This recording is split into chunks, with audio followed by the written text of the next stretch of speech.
63% of all abortions that are done in the United States, they're done chemically. And to put that into hard numbers for you, that is 630,000 lives ended every single year by abortion pills alone. I grew up in a lovely, thriving Christian home. My parents were and still are married. We lived in a great suburb right outside of Sacramento. They had good jobs. We were working middle class. I went to great schools. It was wholesome, and I had a lot of opportunity. And we were in church several times a week, my sisters and I, whether we liked it or not. So why do I tell you this? Because I'm not an exception. This story is no longer rare.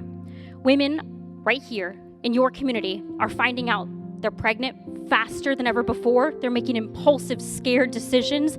And our opportunity, that window to reach them, it's only narrowed.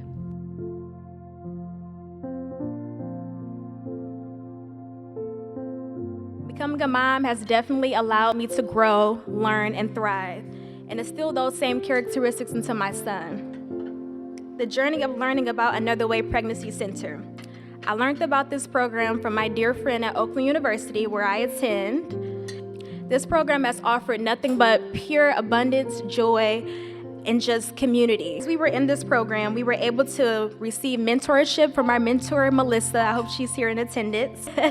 We were also able to receive Bible study chats with Miss Lucy, mom chats, get to experience different field trips and outings. We were able to learn through the videos that they offer in regards to just things about parenting, things about personal things as far as saving money, and just overall informal videos as a whole. And through those videos, we were able to gain baby books and shop at the Baby Boutique, which had an abundance of just different things and resources we were able to receive. This is a program that should be thrived into, poured into, and just can continue to grow as a whole. I mean, there's so many people here in attendance, so to know that you all are here, you see some sort of hope, and I'm really happy about that. And I just want to express my appreciation and gratitude to Another Way Pregnancy Center, my family, and my support system. Thank you for allowing us to grow closer as a family. Thank you for teaching me so much about motherhood, about myself, and just pouring into who I am.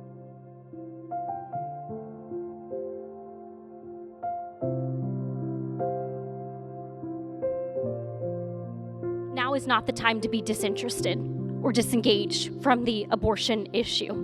Laws, they're never going to end abortion, at least not alone. Not in Michigan and not even in pro-life states like where I live in Louisiana, because you cannot legislate despair and hopelessness and fear out of someone's heart. Instead, it's going to take people, and it's going to take prayer, and it's going to take provision for ministries like Another Way, who are doing the boots on the ground work to make it unwanted and unthinkable in the hearts and minds of the young people that they're serving on a daily basis. That's the only way to get ahead of this. Now back to my story. I chose a chemical abortion, believing that it would be simple, that it would be easier to hide, that it would be less emotional. And I'll never forget, I chose a clinic, a facility near my university, as they often are. And I walked in with certain expectations. And it was just a sad, somber, dirty, gray, lifeless, no pun intended, makeshift clinic with plastic chairs that kind of looked like the DMV. And about a dozen other girls all sat one by one next to each other, there to make the same tragic choice. And it's ironic that they call this empowering, because I can tell you that no one in that room felt empowered. They felt hopeless. And that's what choices become. It's just this assembly line of total despair. And I walked up to the desk, ready to check in, to give my name, to show my ID, and without even looking me in the eye, a receptionist plopped down a clipboard and said, "You'll have to fill this out." Like I was just patient number 22 of the day. And I looked it over and I thought, well, if this is all that stood between me and my abortion, this would be really simple. It would be fast. And I signed it and turned it in, and someone read back my answers. And even that little 45-second questionnaire, which was the extent of my pre-abortion counseling, has been eliminated with the telehealth process. So no one is talking to women about their options. And I want you to pause for a moment and think about how intentionally and dramatically different that is from the way a woman is treated when she walks through the doors of Another Way. I mean, truly, it is another way of operating. When she walks in, she's immediately greeted by receptionist Nancy or Lori, who behind the scenes they call a first responder because they know how important this role is. They look at her eye to eye and they're affirming her and they're welcoming her and they're calling her by her name and not just, patient number 12 of the day, telling her that she matters and her story matters and her family matters.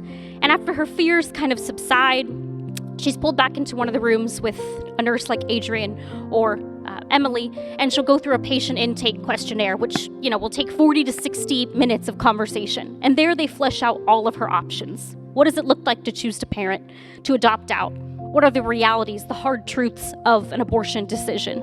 And then after that, she's pulled back into the sonogram room where her baby will appear on a huge flat screen TV in real time, making it hard to deny the life that's growing inside of her. And then no matter what she chooses, we're there to walk this journey. If she chooses to parent, we have education for mom and dad, support services, and Bible studies that last up to 2 years. If she chooses adoption, we'll refer her to a local agency, stay with her along that journey.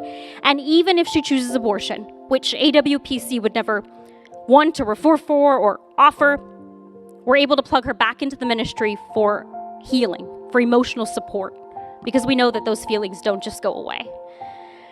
And I don't know if you've ever been in this situation, but I can tell you that kind of care, it's humanizing. And you start to feel loved and valued. And when you feel humanized and loved and valued, you can begin to humanize and love and value the life that's growing inside of you. But when that doesn't happen, and you and everyone else are just expendable, it's nearly impossible. And it doesn't happen at abortion clinics. And so after waiting for what felt like forever, I was pulled back into one of the last rooms where I sat with the nurse. She kind of flippantly pulled out the abortion medication right in front of me and said, "This will be really natural. Much like your monthly menstrual cycle, you will bleed, you will cramp, you shouldn't be too uncomfortable, and even if you are, we're going to send you home with a heavy dose of pain medication." She said this will be a 2-step, 2-medication process that you'll begin in the clinic here with me today. I will watch you take this first pill called the abortion pill, also known pharmaceutically as mifepristone or RU486. And once you do this, Rebekah, your pregnancy will end. There will be no going back. And what was kept from me and from every other young person making this choice that I think you should know is that the way the first abortion pill works in this process is it's a progesterone antagonist. And babies in the womb need progesterone sort of like how you need oxygen. Now, no, they don't breathe it, but they depend on it. And so mom, who does not want to be mom, ingests the abortion pill and it tells her body, we're not pregnant anymore, and it cuts off the progesterone supply. And similar to if I were to just take your oxygen, there's no easy way for me to tell you that by design, once this pill is ingested, the baby dies and the pregnancy starts to break down. And then she said 24 hours later when I was home, maybe when my baby got to sleep and my parents got to sleep and out of my hair, I would take a second set of 4 pills, or more, again, depending on where they're getting these, let them dissolve, go ahead and swallow, and that this drug was called Cytotec, or misoprostol, and that it would just expel my pregnancy. I swallowed that first abortion pill, knowing there was no going back, and was handed just a brown lunch bag that you would put a sandwich in, full of the rest of the medication. And by the time I got to my car, which only took a minute, 2 minutes max, I sat down and I started shifting through that bag. And I saw all of the other drugs and it kind of just hit me. It was like a foggy lens cleared. And I said, what did I just do? I don't even believe in abortion. I was in church 2 days ago. I've been in church my whole life. I think I'm pro-life. I have a baby I love very much that's at home. What if my dad wouldn't have killed me? What if we could have done this? Has this pill already run its course? And I started frantically crying and crying out to the Lord, specifically saying, God, if there's a way out of this, please help me find it. And if not, Father, just please forgive me. And I'll never forget feeling like Satan himself was saying, gotcha. I did what we all do. And I turned to my phone, to the internet. And it was on page 2 that I found one pregnancy help organization, just like Another Way. They didn't have a big, robust marketing budget to be on page 1 to compete with big abortion. But they did have an ad on page 2 that said, if you've started a medication abortion and are having second thoughts, please call us. And for a split second, I thought, what are they going to do? Are they gonna pray for me? Are they gonna yell at me? Are they gonna ask for my debit card? And then I thought, well, I have nothing else to lose. And so I made that call. And in 30 seconds, a nurse manager, just like Nurse Adrian, who you have here, answered my call and asked me questions that 3 abortion providers didn't even bother to ask. I need you to understand that the industry has moved this way. And abortion of the 70s, 80s, 90s, even early 2000s, it's pretty much gone. And this is now what Another Way Pregnancy Center is up against.